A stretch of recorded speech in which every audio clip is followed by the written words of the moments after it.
அனைவருக்கும் வணக்கம்.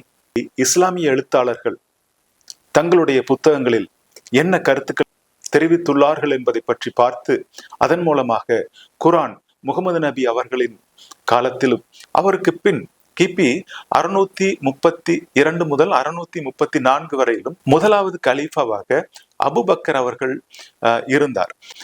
அபுபக்கர் அவர்களுக்கு பிறகு உமர் அவர்கள் கிபி 634 முதல் 644 வரை 10 ஆண்டுகள் தன்னுடைய கலீஃபா பணியினை செய்தார். அவர் கலீஃபாவாக இருந்தார். அவருடைய காலகட்டத்திலும் குரானை பற்றியும் அதை தொகுத்தலை பற்றியும் அநேக காரியங்கள் நடைபெற்றன. இந்த உமர் அவர்கள் முகமது நபி அவர்களின் மனைவியாகிய ஹப்சா அவர்களுடைய தகப்பனார் ஆவார். இந்த ஹப்சா அவர்கள் தன்னிடத்தில் ஒரு குரான் பிரதியினை அவரும் வைத்திருந்தார். எனவே ஆதி பிரதிகளாக இபின் மசூத் அவர்கள் ஒரு குரான் பிரதியினை வைத்திருந்தால், அதே போல ஹப்சா அவர்கள் ஒரு குரான் பிரதியினையும் வைத்திருந்தார்கள். இந்த காலகட்டத்திற்கு பிறகு உத்மான் அவர்கள் தன்னுடைய கலீஃபா பதவினை ஏற்றுக்கொள்கிறார். அவருடைய காலமானது கிபி 644 முதல் 656 வரையிலும் 12 ஆண்டு காலமாகும். உத்மான் அவர்கள் சையத் பின் தாபித் அவர்களுடைய தலைமையில் ஒரு குழுவை அமைத்து குரானை தொகுக்க தொடங்கினார்.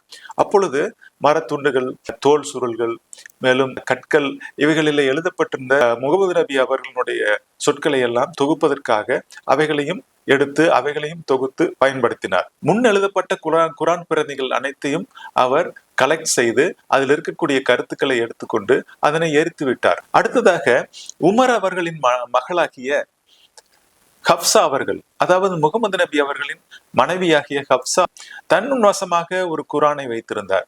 அந்த குரான் பிரதியினை உத்மான் தன்னுடைய குரான் தொகுப்பிற்காக வாங்கி பயன்படுத்தினார்.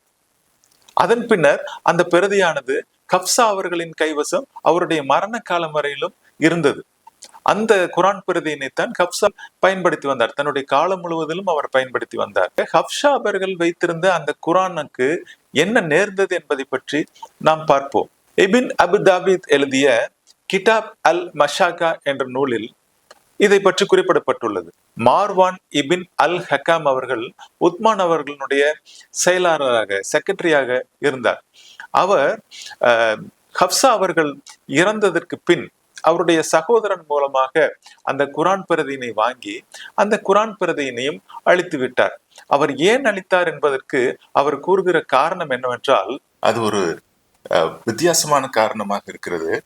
அவர் கூறுகிறார், பிற்காலத்தில் முஸ்லிம்கள் ஹப்சா வைத்திருந்த குரானில் உத்மான் வடிவமைத்த குரானிலிருந்து மாறுபட்ட சந்தேகத்திற்குரிய விஷயங்கள் உள்ளன என்று நினைத்து அவர்களுக்குள்ளாக சந்தேகம் வரும். எனவே அதை நான் அழித்து விட்டேன் என்று அவர் காரணம் கூறியிருக்கிறார்.